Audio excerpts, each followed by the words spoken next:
normally Trump doesn't cover up. He just says, yeah, I did it. I punched that baby. And Epstein is distinct because he's actually, for once, acting guilty and shamefaced. And that has led, I think, a lot of people to think this must be really horrible.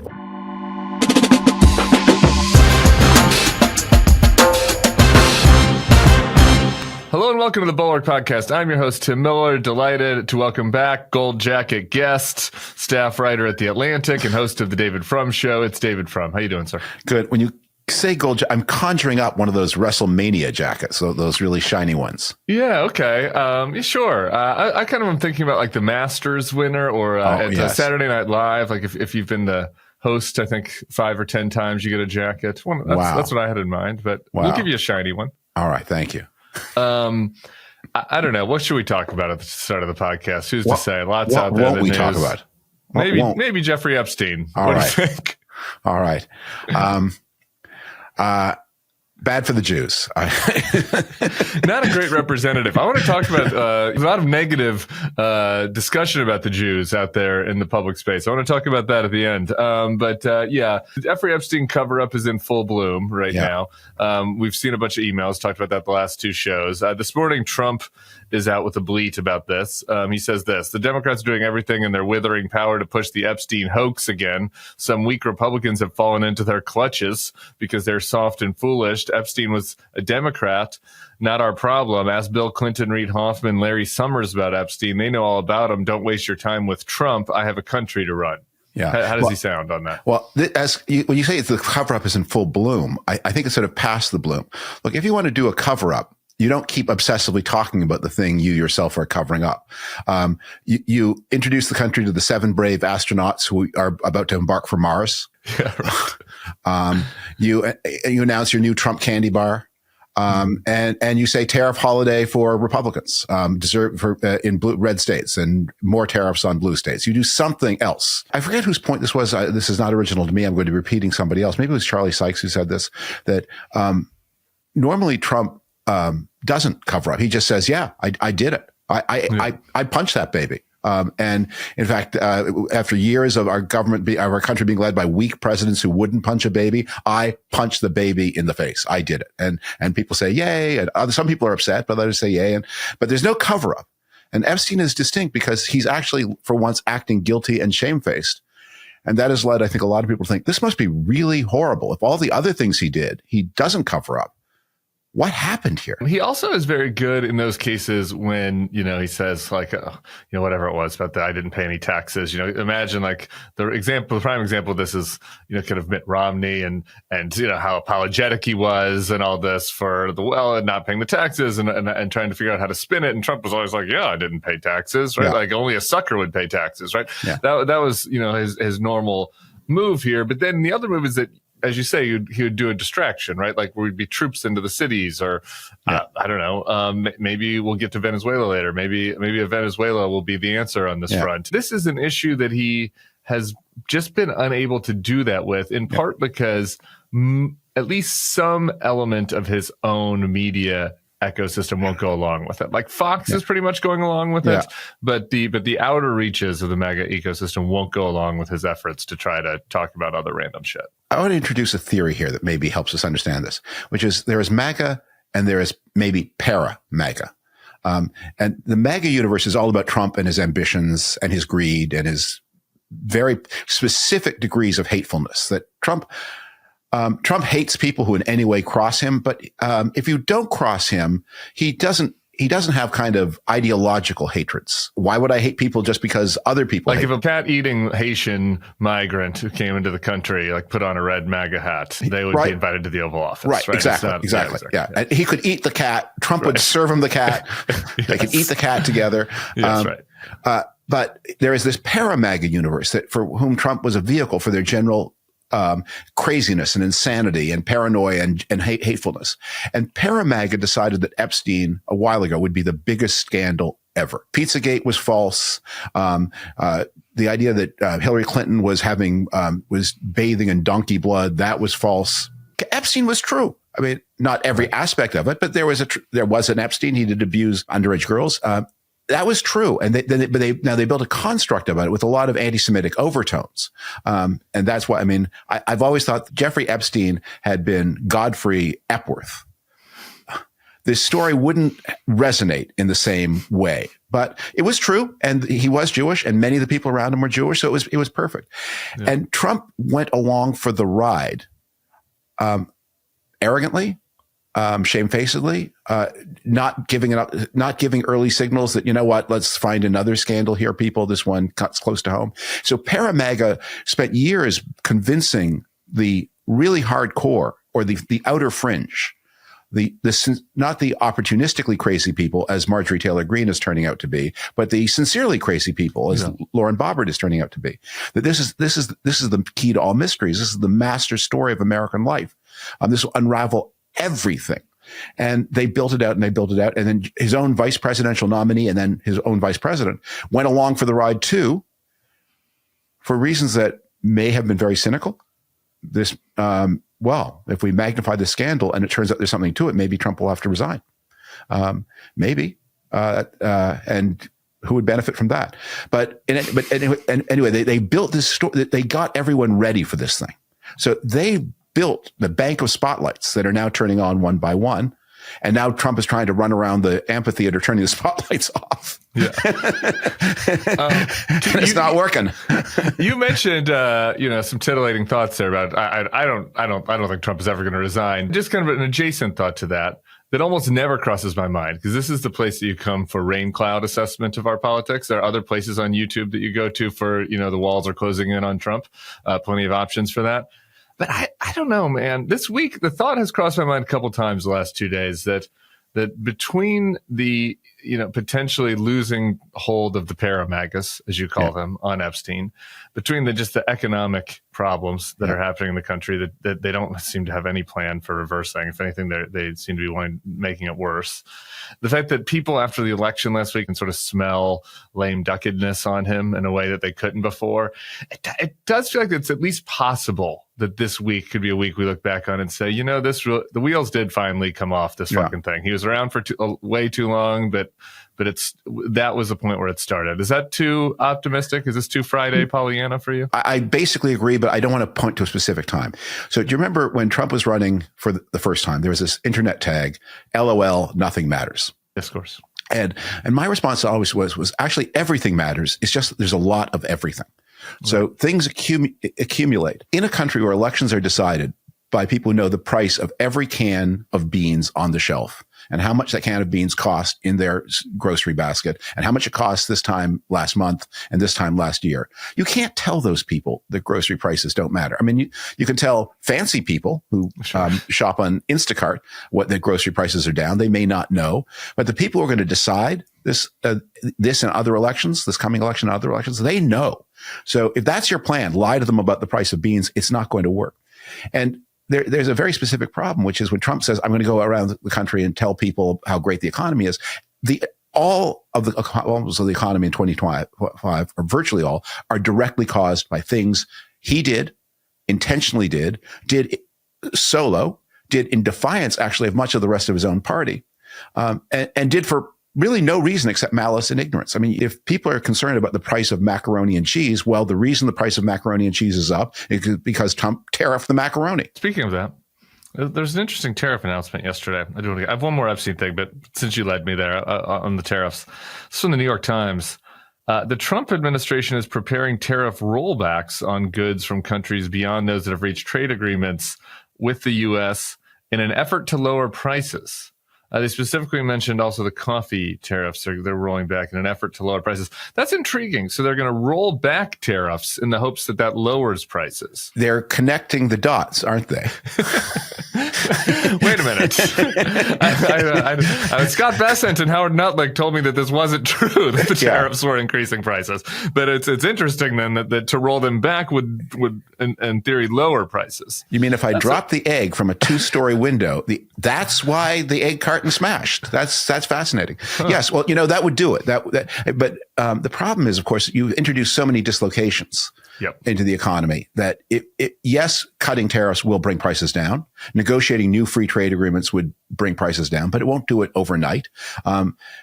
It will work with a lag, and you'll have to iron out a lot of dislocations. This takes us back to the politics of 19th century tariff policy, which I'm interested in and nobody else is. Where I don't know. You did was it the very first David Frum podcast, or the second was a 2-hour deep dive on early 20th century tariff policy? And I was eating it up by the pool. I got to tell you. I'm sure you were. With Doug Irwin, the greatest expert on the history of American tariffs. And yes, we spent 2 hours talking about it. He said to me that he wrote this 1,000-page book on it, and he said he wasn't sure that his own wife had read it, but he was grateful that. I love the subject. Can't get enough. I listened to the part. I did doze off a little bit as I recall. I was full, but then woke back up, and the parts I heard were really yeah. Good. We got to the parts about pig iron, but look, what would happen in the night is you'd have these things where the coats would be too expensive, and so they would cut the tariff on wool cloth. Well, wait a minute, what about the tariff on thread and the tariff on needles? Like, you have to do the whole package. It's not going to work. You just create selective windfalls.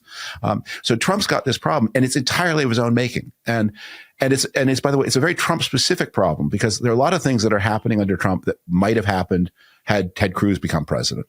But then there are things that only happened because of Trump. And the tariff mania is something that no one else in the Republican Party thought it was a good idea before Trump started selling it. We can't move. I got to go back to Epstein on one item, because we can't move off without talking about our friend Megyn Kelly. I understand that Megyn Kelly is interested in attention for herself, and so at some level we're giving her what she wants here. But it's kind of at the outer edges of I think what is advantaging her at this point, siding at some level with Candace against Ben Shapiro when it comes to the question of whether the Jews were involved in Charlie Kirk's murder. And now yesterday, spinning for Trump on Epstein, she was going to the old Roy Moore defense about, well, he's really hanging around with ephebophiles, not pedophiles. Well, let's just listen to a little bit of it. He was into the barely legal type. Like, he liked 15-year-old girls. And I realize this is disgusting. I'm definitely not trying to make an excuse for this. I'm just giving you facts. That he wasn't into like 8-year-olds, but he liked the very young teen types that could pass for even younger than they were, but would look legal to a passerby. So Epstein was into the barely legal 15-year-olds. That seems to be a contradiction in terms. And so it's not a big deal, because so he was just an ephebophile, and then Trump was around once they became 18, I guess was the spin now. I think part of that is there may be something about the pressure of that size podcast aimed at that size audience that drives people quite literally crazy. And I think there are so people. You're saying I'm lucky that she's 4th and I'm 11th in the rankings? It's like if you get above 7th, it starts. You're not talking to that audience, because as Megyn Kelly looks at the universe, she knows that there's up above her in the places she's going are Candace Owens and Joe Rogan, and modern medicine is a lie, and Hillary Clinton conducted human sacrifice, and real mania in that audience, and the algorithms that serve that audience reward real mania. But she is herself still someone who's very much a part of the real world, at least so far. So she can't say that Donald Trump is a heroic fighter against child sex trafficking. I mean, which there are people who will say that. I mean, she's enough on earth to know. I mean, yes, he's deeply interested in child sex trafficking, but no, he was not as a fighter against. So she's a kind of fly on the wall. So she's looking for a kind of reality-based defense of Trump, and this was the best she could do on the spur of the moment. Her world is close enough to the real world that the reality-based defense runs into the reality-based reaction, which is, what do you mean? The 2-term president of the United States, who many of his supporters said he's coming to office to do justice on child sex traffickers, was himself intimate friends with America's most notorious child sex trafficker, and himself waited until these victimized, traumatized girls had grown up a little bit, at which time he would victimize them himself on sort of the rebound. That's the defense. And that's not going to impress anyone who's not already. Epstein would groom teenagers, you know, and traffic them. And then when they became of age, he would take the people that He'd take the young girls that he'd groomed and trafficked and then pass them around like party favors to the creepy old friends of his. Yes. That's not the best defense. No. I mean, it might keep you from being behind bars if you're one of the creepy old people, but it's maybe not exactly moral comportment. It may be the best defense that doesn't rely on utter delusion and denial of reality. And that, I think that's what's going on in her head in that case, is she doesn't want to quite say, I live in, fantasy land with Tucker Carlson and Candace Owens. I do live on Earth. Yeah.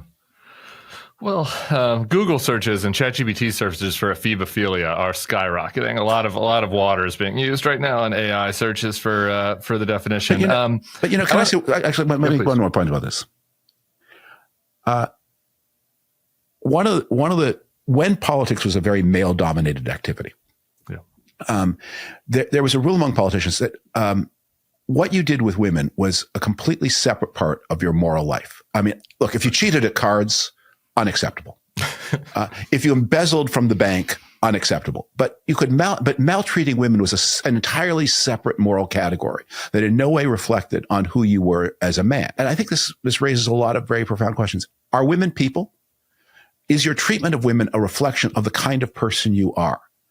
And if women are people and the way you treat them is part of the person you are, the way cheating at cards would be, the way embezzling from your employer would be, then it's just not enough to say, well, I waited until the moment that the girl blew out the candles on her 18th birthday cake before I molested her.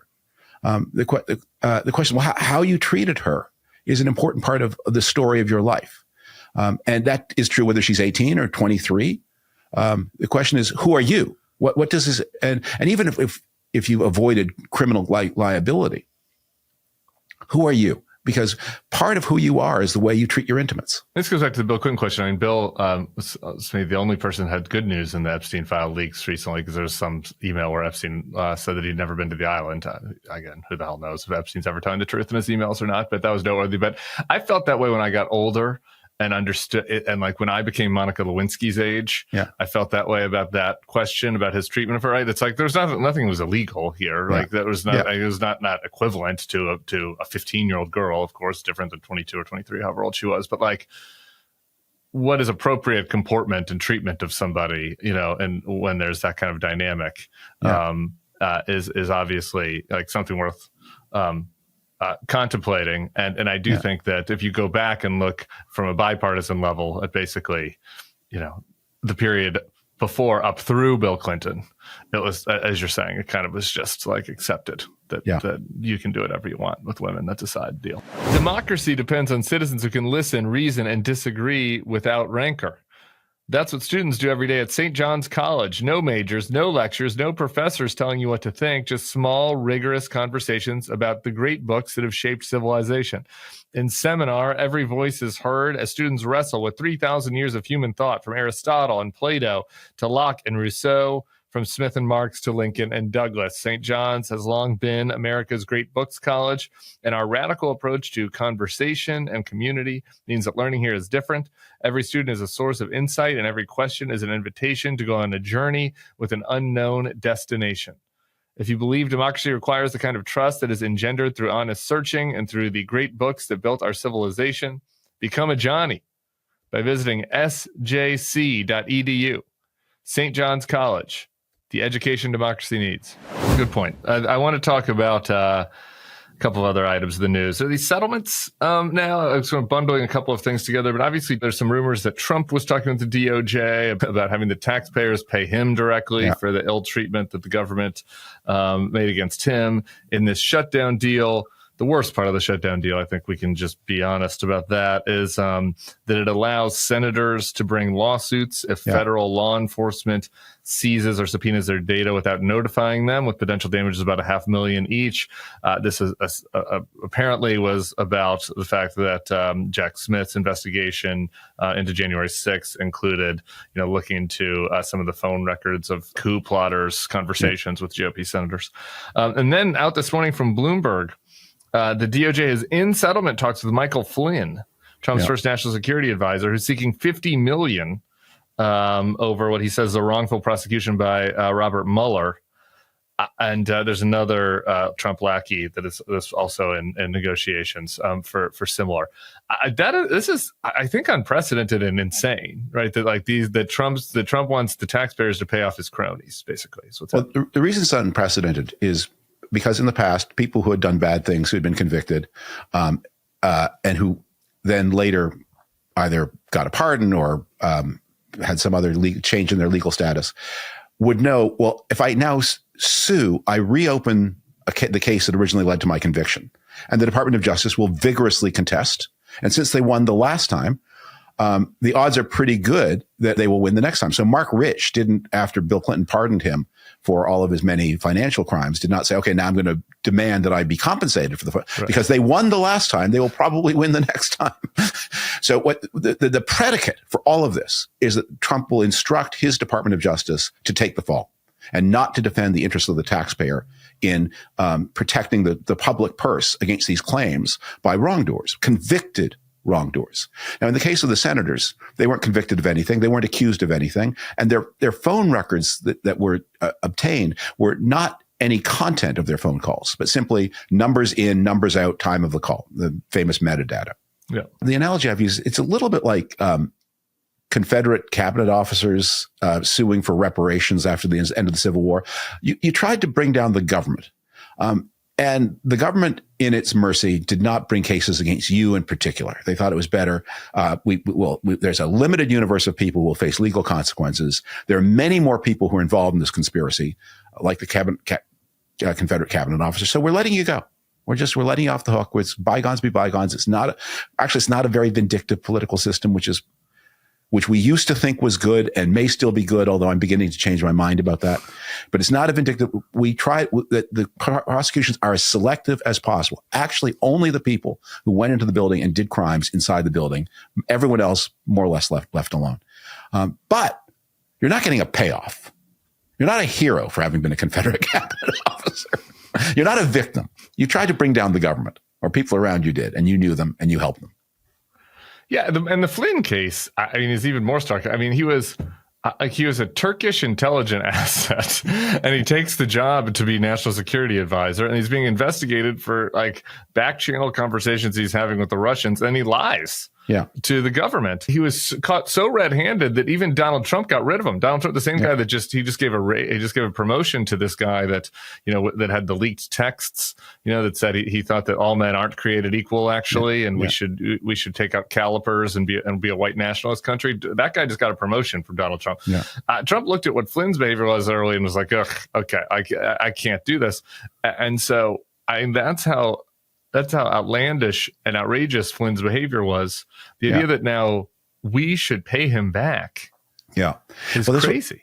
Do you remember, does the name Valerie Plame ring a bell? Of course, yeah. Okay. So this was a big case in the Bush era where Valerie Plame was a former CIA covert operative. And there was a complicated story. She helped her husband get a very important role that he probably wasn't otherwise qualified for. And in the role was then very embarrassing to the Bush administration. And in the blowback, Plame's name was divulged in a way that it should not have been. One of the she was an agent. She was under. She was a covert or had been. So one of the people who was implicated in the Plame case was Karl Rove, who was never charged. And the reason he was never charged was when the FBI came to talk to him, he said, "Yeah, I did it. I did it. I don't think I broke the law. I did it." And it turned out it was the only way you got in trouble in that case was if you broke the law. If Flynn had said, if you lied, I beg your pardon, that was how you got in trouble. If Flynn had told the truth, there probably would not have been much of a case against him. Yes, he was operating as an agent for the Turkish government and he hadn't told anybody about it, but that happens. And prosecutions are kind of unusual. You just tell the FBI the truth and then there's nothing they can do. But he, as a senior official of the U.S. government, chose to lie to the FBI. That's a big deal. It is. But he might get, he's asking for $50 million on the back end.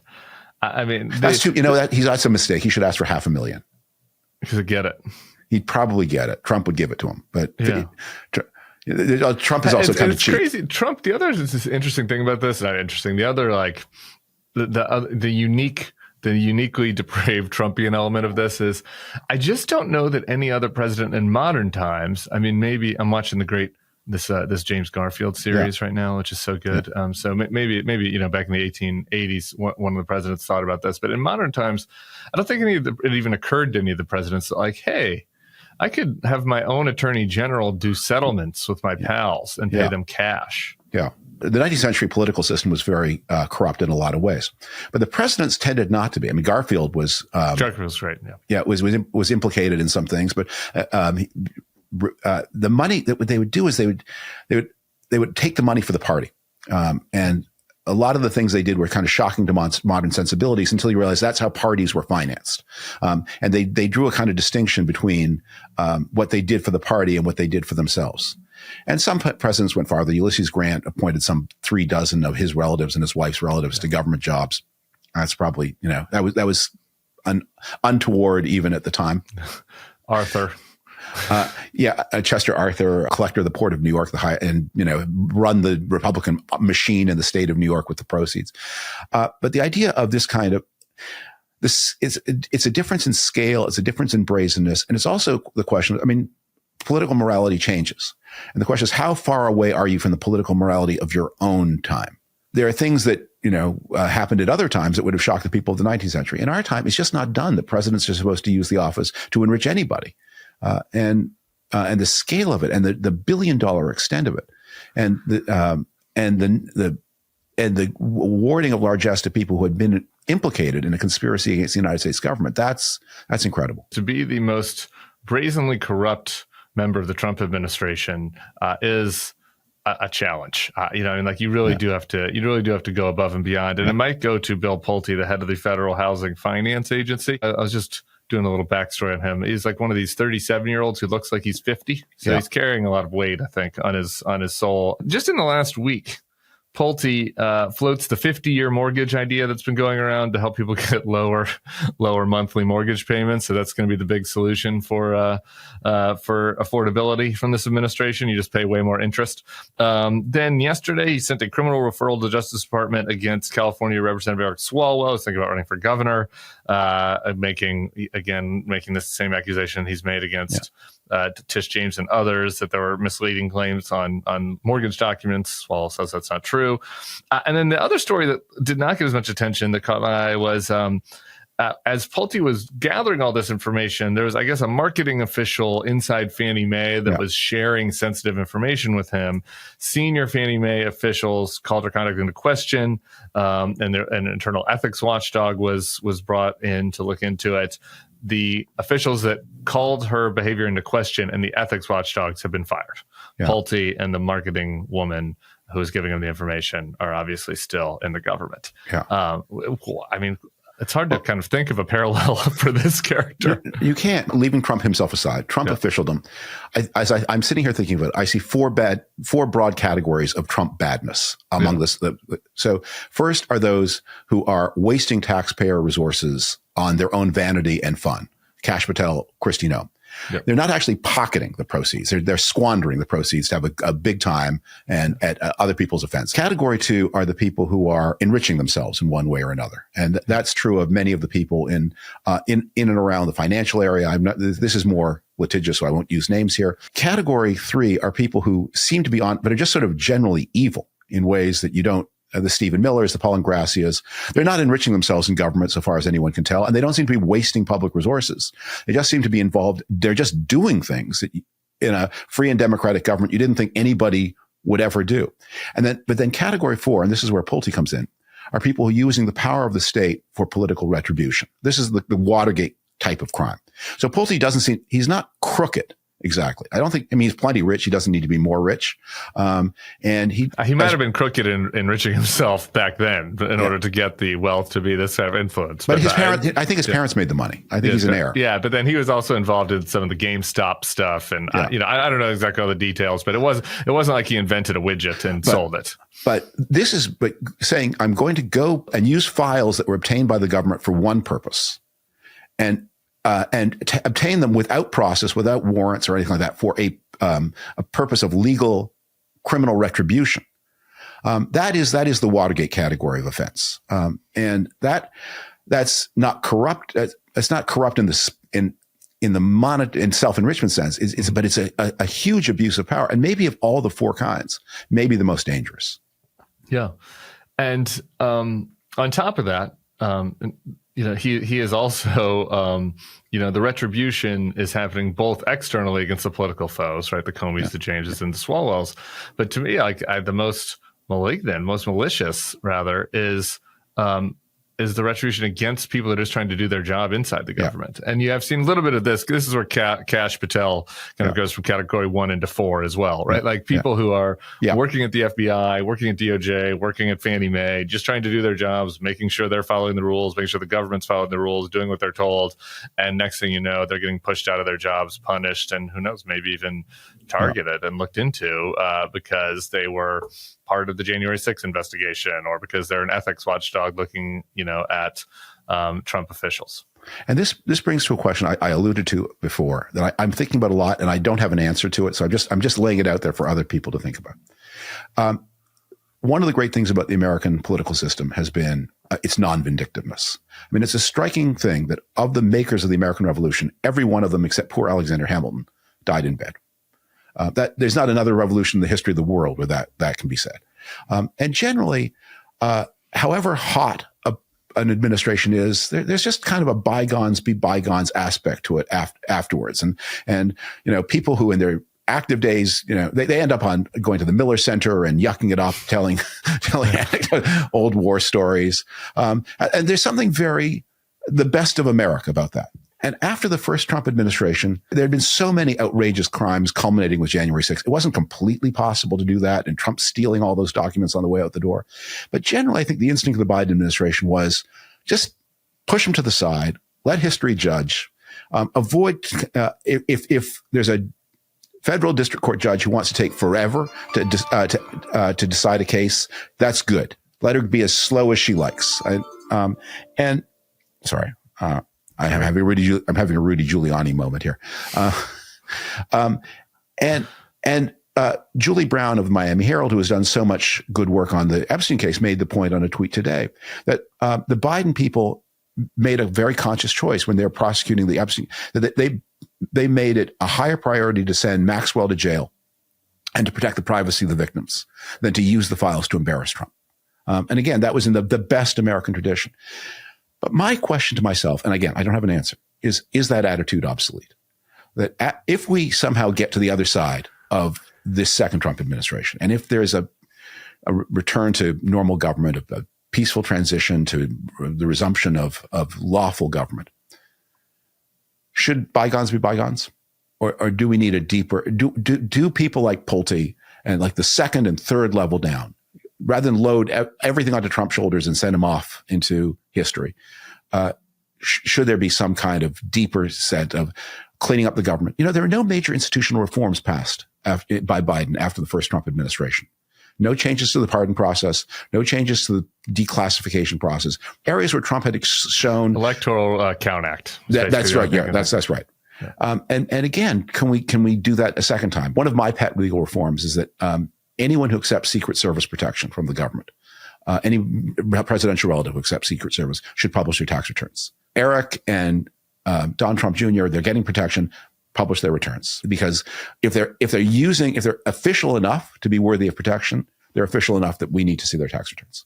Yeah, I know a lot there. And probably maybe in 2027, we'll do a full podcast on this, because I'm with you. And in some ways, it won't be possible. Like, there's a question about what is judicious and what is right, what would be best for the Republic going forward. But then there's an element of it that it'll be more impractical this time than it was last time. Even if we had decided that some reformer comes into government and they come in on the whole, and that is their MO, and they win an election mandate based on that. It's like, now still you've got, like, what do you do with the marketing woman that was working with Bill Pulte on this? Do you fire her? Right? Like, can you lose her? Like in past administrations, you probably would just let that person go and or ignore that and move on. Yeah. But now it's like these people are all around the government now, inside DHS, inside FBI, inside DOJ, inside Fannie, that are acting with retribution. Yeah. And how would the next president deal with them? Are people who have authorized the use of serious force in in immigration enforcement, where it's completely not necessary. I think we have probably slightly different views on the immigration question between us, but every previous advocate of stricter enforcement has always regarded it as fundamentally a matter of non-criminal law, with and the penalties, like Sandwich Man. If the Sandwich Man had received $1,000 fine for throwing a sandwich at a federal officer, I think most people say, yeah, you shouldn't throw a sandwich. Yeah, sure. 1,000, yeah. That should be, you should get a paper in the mail that says. Right. Yeah, or you should have to pick up dog poop on the side of the road, 10 hours community service or something. Either one, you can pick. Yeah. We don't send 20 armed men to your house, and we don't charge you with assault.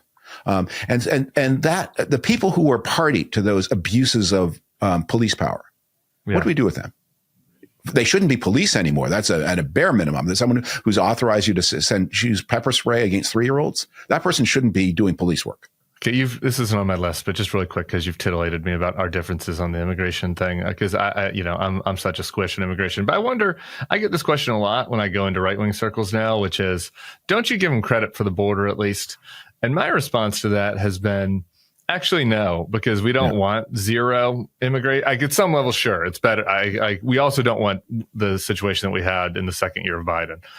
But we don't want zero immigration at the border. That is the sign that the country is like Venezuela, that we have net negative migration, not a healthy country. But where are you on that? Do you feel differently about the border?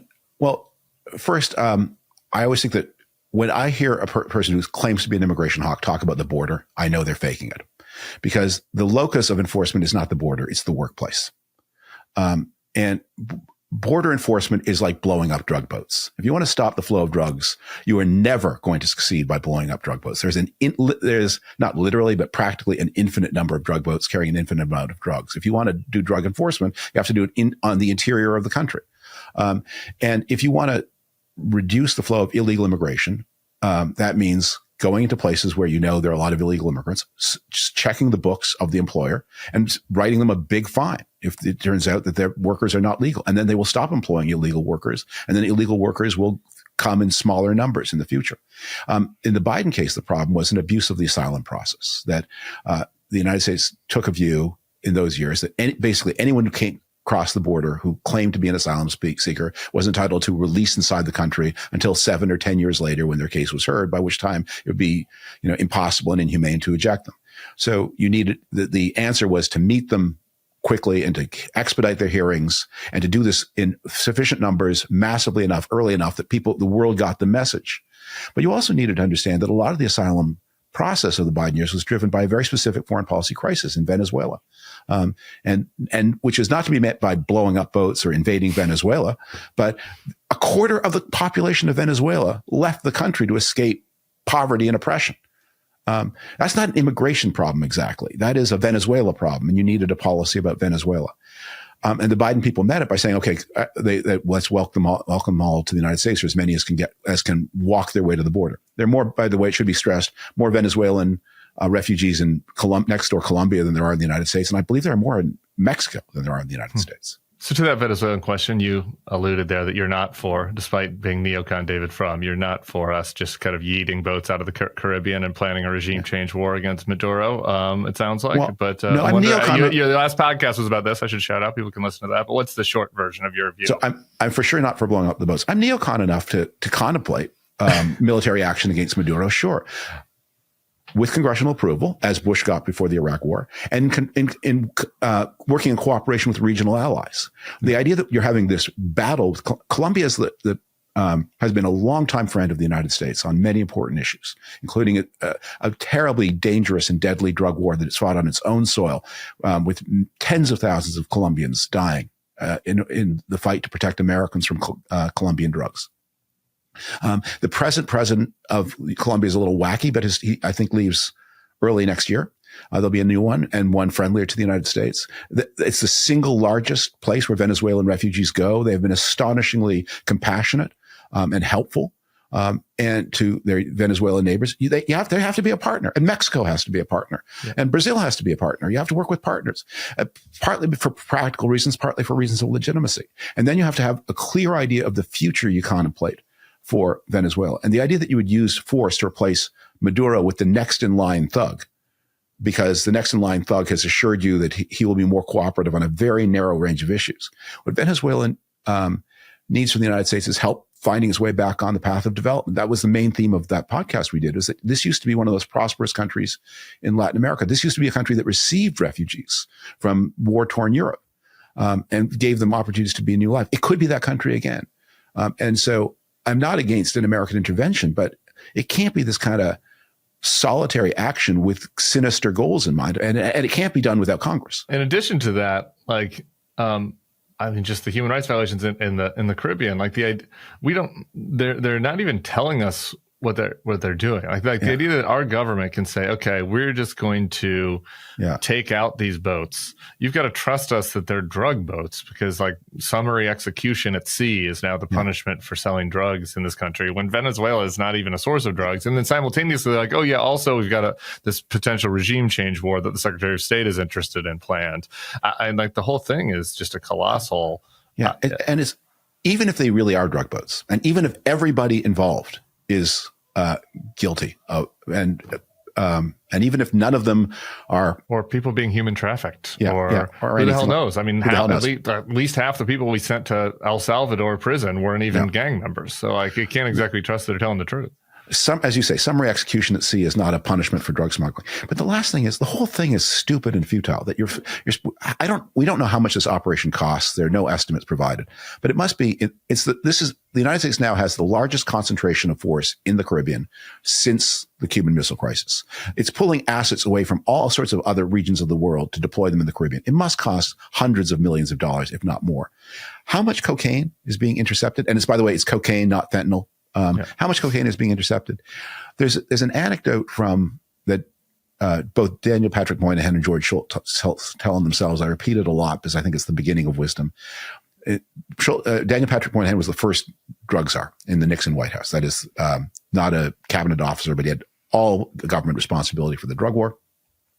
And in 1971 or thereabouts, he achieves a huge drug bust, tens of millions of dollars worth of heroin, and is very excited. And he books a helicopter to fly to Camp David to tell President Nixon about this tremendous victory in the war on drugs.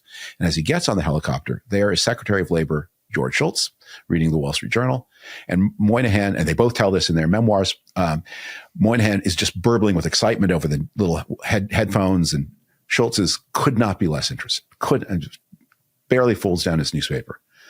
And finally, Moynihan remembers that before Shultz was Secretary of Labor, he was a professor of economics at the University of Chicago, famous free market school, and says, George, I suppose you think that so long as there is demand for drugs in the United States, there will be a supply of drugs from somewhere. And that's the point. How many of these boats do you plan on blowing up? I looked this up. Year over year, the price of cocaine at retail in the United States is down 25%. That's the one price that Trump has brought down. Yeah.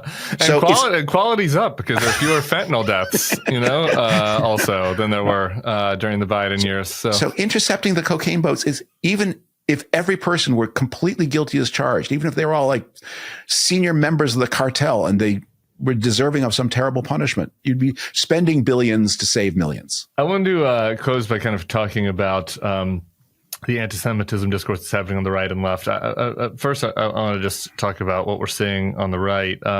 This was a tweet from Candace yesterday about the Epstein stuff. She writes, "They're blackmailing President Donald Trump in broad daylight. The slow release of the emails is intentional. Now he will give them whatever they want. For those who struggle with context clues, they equals Israel, who Jeffrey Epstein worked for." So what's the point of using all these? Oh, by the way, in case you're too dense to get it, I was talking about the Jews. Candace is explicit anti-Semitism and explicit conspiracy mongering. She proffered a theory about how I think the Mossad came from underground in Utah to kill Charlie Kirk. That was a possibility. There are more examples of this. That and Tucker, having Nick Fuentes and just an unapologetic anti-Semite, not an anti-Zionist. Jewry is bad. Anti-Semite, having him on his podcast, Megyn Kelly doing apologia for Tucker on that. That has created this big feud on the right with kind of Ben Shapiro and Mark Levin and some on one side, and the podcasters on the other. I'm wondering what you make of that, and then we'll talk about the way that it's horseshoeing over to the left. Look, anti-Semitism is different from other forms of hatred, and this is not my original point. Others have made it, because most hatred, most bigotry is based on contempt, misogyny, homophobia, racism, based on I'm better, you're less, and I use my position of cultural or financial or whatever kind of power to diminish and demean you to make myself feel better. Anti-Semitism is different because it is not based on contempt. It is based on paranoia. And because anti-Semitism is the fundamental myth of Western culture, that God sent his son to reprove humanity and better them, and the Jews were able to combine and kill the Son of God, which is a man who split the Red Sea and made the planets. They were able to kill his son. That's pretty big. If you believe that they are responsible, sooner or later you need to, as Candace discovered, you need to, who's they? Who's this they? And who's behind the they? And who's the mastermind behind who's the ultimate boss in this video game of conspiracy upon conspiracy? So because so much of modern right-wing thought is a form of paranoia, it's just this powerful myth that is waiting for you at the end of the paranoia gravity. But this is where it bleeds into left-wing paranoia, anti-Semitism.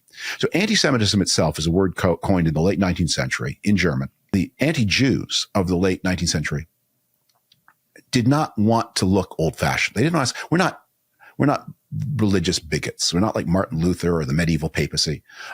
We are modern and scientific. We have nothing against Judaism as a religion. We have a much more up-to-date and modern problem, which is that Jews are biologically Semites. Anti-Semitism began its life as a euphemism to create a new kind of anti-Jewish hate, and it functioned at its time in exactly the same way as anti-Zionism does. It's a way of it's a way of retaining the old hate while distancing yourself from the old justification.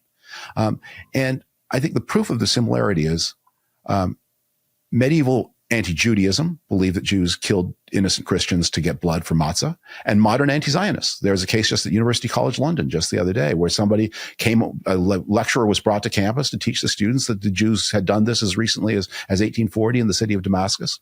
That the content remains the same, but the justifications for promoting the content. And so while I believe it is certainly theoretically possible in a lab to imagine a form of anti-Zionism that has no element of anti-Jewish hate, I don't think countries should exist. And I object to Israel existing. I object to Pakistan existing. I think there should be, like John Lennon, no borders. I tried to make this very point to Hassan Piker when we were on this podcast last week. Yeah. It's theoretically possible. And I even know one or two people who are like this, but it's extremely difficult, and it doesn't exist much in the real world. And it's not a lot of fun.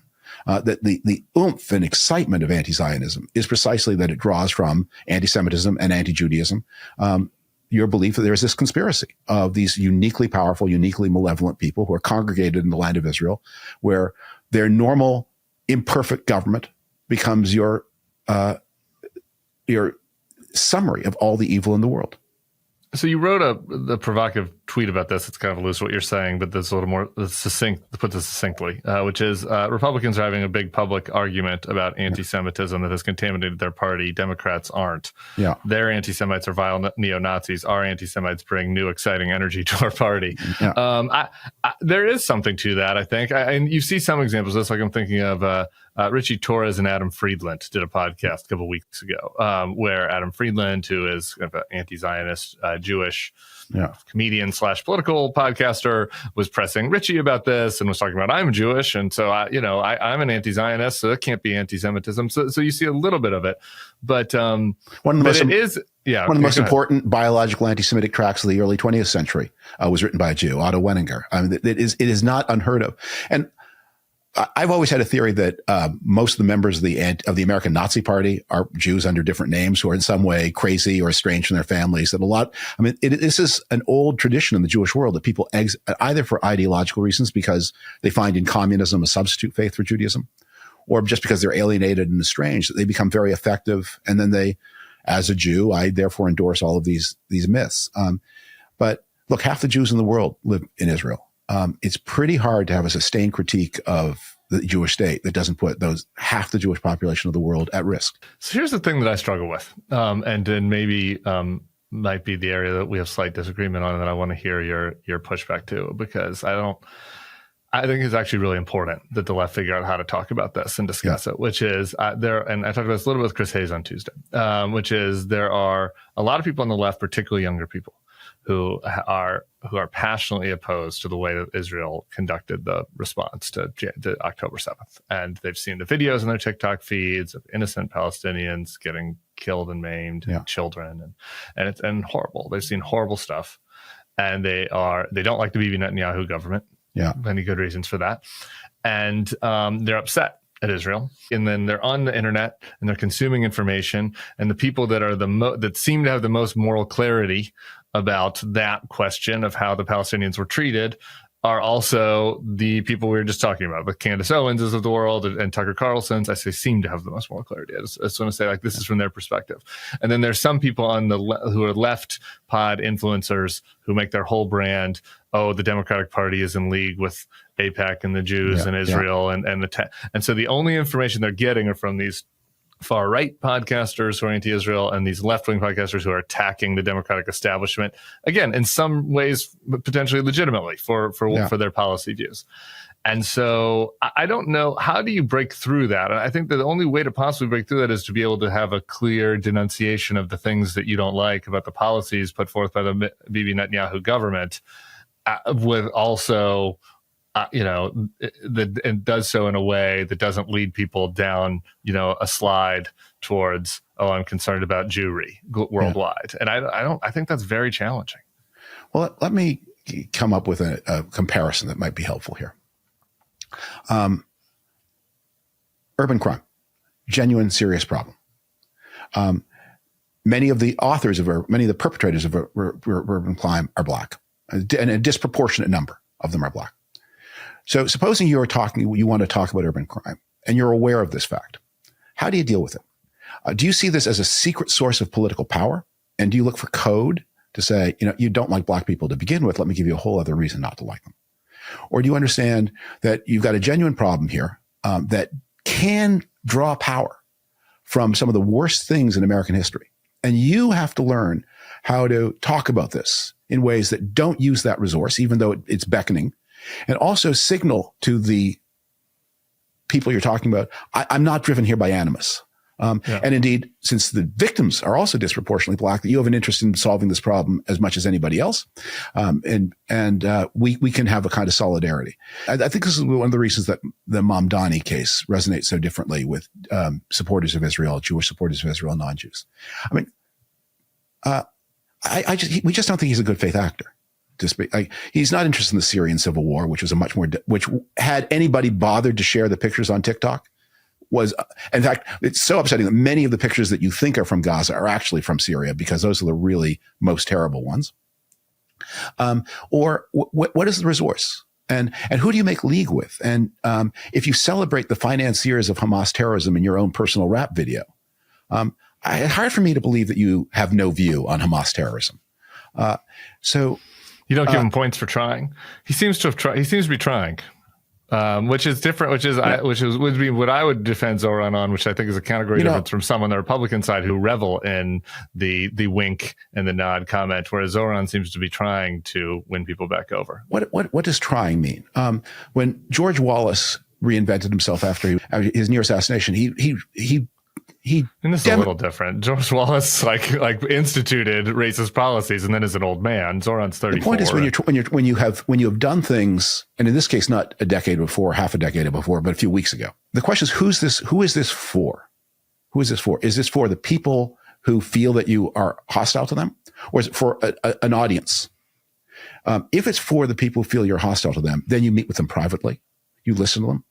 And this is, I think, a little bit the trajectory of Al Sharpton, who was involved in anti-Semitic incidents in the 1990s, and then made a serious effort to reinvent himself and to say, there's still things I'm not going to reject that I believed in 1991, but there are things I did, or whatever year it was, that I am ashamed of, and I want to show that in a good faith way.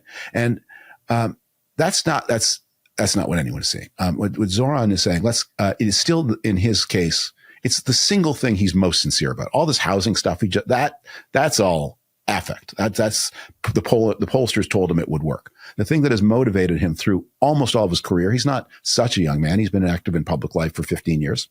but social media and other places, has been this issue. And if you want to convince the people on the other side of the issue that you're not driven by animus against them, there are things you do and there are things you don't do. And so as I said, he comes on your show and he speaks to an audience, but he's speaking about, he's not speaking to.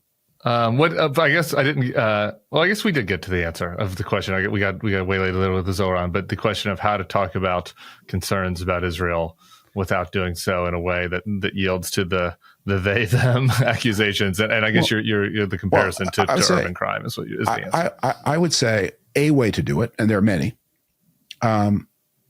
is a little bit the Biden method, which is you go to Israel. You see the devastation that was done on October 7th. You express your solidarity with the victims. And then and then you turn to your friends and you say, let me tell you, I think your answer is wrong. By the way, I wouldn't even necessarily agree with that myself, but if you were in this position, I think your answer is wrong. And I'm going to say it on your own soil to your face. And by the way, and not only is your answer wrong, but here's the thing I would have done instead, because when people say, when defenders of Israel say, what were they supposed to do? The answer comes not this. So, you know what? You don't value my life very much. I appreciate that. And the thing I most appreciate that I just want to mention is that I do think back to your original point that the Democrats aren't grappling with us. I do think folks that are on the other side of you for their views of how Israel has handled the war in Gaza are at least open to hearing that that there are manners in which that those actions have been criticized that yield to these broader questions of anti-Semitism and racism and stoke it and are most dangerously, in my view, like when you said in the second part of your quote, they're anti-Semites or violent neo-Nazis, are anti-Semites bring new energy to the party. What a lot of I think the critics are doing is sending people down the radicalization pipeline to the neo-Nazis and basically delivering a new young audience into the laps of Candace Owens and Tucker Carlson to spread their vile hate. I think that's really happening. And all of this in the context in which of algorithmic devices that are not neutral on the anti-Semitic question. Like Twitter is engineered to bring anti-Semites together. And so it looks like is TikTok. And that may change if TikTok comes into American hands, but it's not clear the Americans are going to get control of the algorithm. They'll just get the profits from it. All right. Final thing. Do you have anything from Canada? Any report for Canada? How mad are the Canadians? How are things on the ground? It is not mad because Canadians understand that most Americans want no part of this. I spent a lot of time in Canada, of course. And they understand that most Americans are ashamed of it and not a part of it. But the injury to the Canadian economy from Trump is very real. Unemployment of the greater Toronto area is now nearly 10%. Wow. And it is having an impact on Canadian politics in a way that is especially, and that you see this throughout the English-speaking world, is especially damaging to those Canadians who have historically been most friendly to the United States. That we look like fools. David Frum, I always appreciate your time, brother. Thank you so much for coming on. Always so good. We didn't get to. We had some JD stuff. We're saving stuff for next time. What our vengeance looks like. JD 2028. It's a little teaser. And we'll talk to you probably the new year. All right. Bye bye. Thanks so much. Everybody else, we'll see you on Monday with Bill Crystal. Peace.